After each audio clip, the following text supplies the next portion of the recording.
Does anyone know a good plumber? I fucked up one of the stupid ritual things that everyone's doing, and now my shower's leaking, and there's also a faceless guy in my kitchen. My landlord comes tomorrow and he's going to kill me, especially because I have a cat and I'm not even supposed to have pets. It all started when I was drunk messaging a girl on Tinder, and she said that the only way we could meet up is if I did this weird ritual thing where I summoned some ghosts or some shit. Ooh. I think she called it mea culpa or something. Actually, her exact message was, "The decaying flesh will not rest. I am the Alpha and the Omega. I have seen the burning cities consume the earth." Link to ritual instructions. Our souls meet when darkness spills. Mea culpa, mea culpa, mea culpa, mea culpa. Ugh. She was a weird chick. At least, I think she was a girl. I couldn't really see her face. Her picture was just a black background with two shiny dots that kind of look like eyeballs.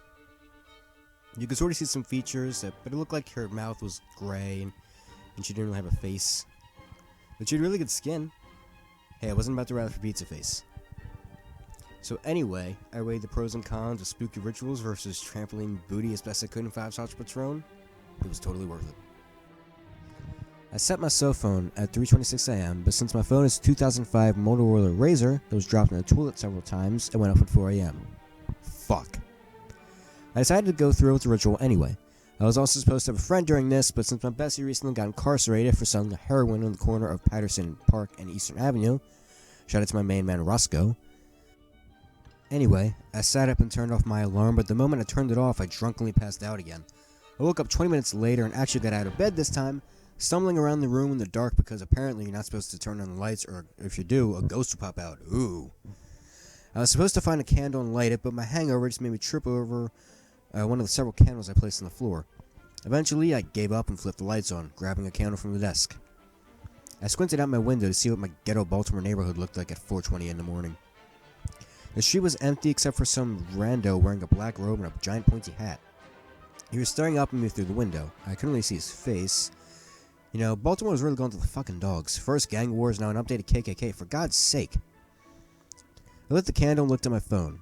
I was supposed to knock on my bedroom door 66 times, the 66 knock timed on the 4 or 6, but since I'd fucked everything else up, I just did a shave and haircut knock and then walked into my hallway. My bedroom door is opposite the stairs, and looking down the desk stairwell was pretty spooky. I thought something would move on one of the lower steps. For the next step, I was supposed to close my eyes and walk forward while chanting mea culpa, mea culpa, mea culpa, mea culpa, which is Italian for my culpa, which is probably some shitty Italian car. I tried to close my eyes while walk forward while talking about Italian cars, but my cat, Fish Sticks, went under my feet and I ended up tripping over him and falling down a flight of stairs. At some point, the stupid candle went out as I flailed down the stairs, but it was too concussed to care. I rolled up from the ground, groaning, and decided that I would just continue to go through the motions, which meant hiding in a closet and waiting for a ghost to play hide and seek with me. I chose the kitchen pantry because I'd opened some potato chips in there, so I made my way back. As I stumbled, I heard several soft whimpers behind me. I spun around, hoping I was right about Fish Sticks knowing how to talk, but there was no one there, except for the figure standing in the corner. I stopped, blinked, and it was gone. Man, I really need to lift the Patron. As I honed in on the closet, the alcohol and concussion finally caught up with me, and I stumbled into a stop, stumbling over and vomiting water Patron over my kitchen floor. Fuck! My ass was landlord grass. The hellish combination of alcohol, concussion, post-vomit, and a looming eviction notice caused my emotions to go haywire, and I unleashed a violent sob, mucus and tears rivering down my face. I heard a noise outside the kitchen. My eyes fell on the kitchen window, and I spied that stupid gang member / KKK dude in my backyard, still staring at me. I must have looked like an idiot weeping in front of my kitchen pantry. Too ashamed to confront him, I just crawled into the pantry and shut the door. It was so cold in there, I damn near froze my man tits off. My air conditioner was probably broken. I definitely needed to call the landlord about that, but that would mean sedating Fish Sticks and stuffing them into a suitcase under my bed. At this point, I realized that I should reevaluate my life. Maybe I shouldn't drink as much. Maybe I should give Fish Sticks a better home. Maybe I should find women with intellects and poise. Maybe I should move out of my shit neighborhood where KKK members roam around the fucking streets at 4 a.m. in the morning. After going through an entire existential crisis in my pantry, I decided to say fuck it and then the super ritual.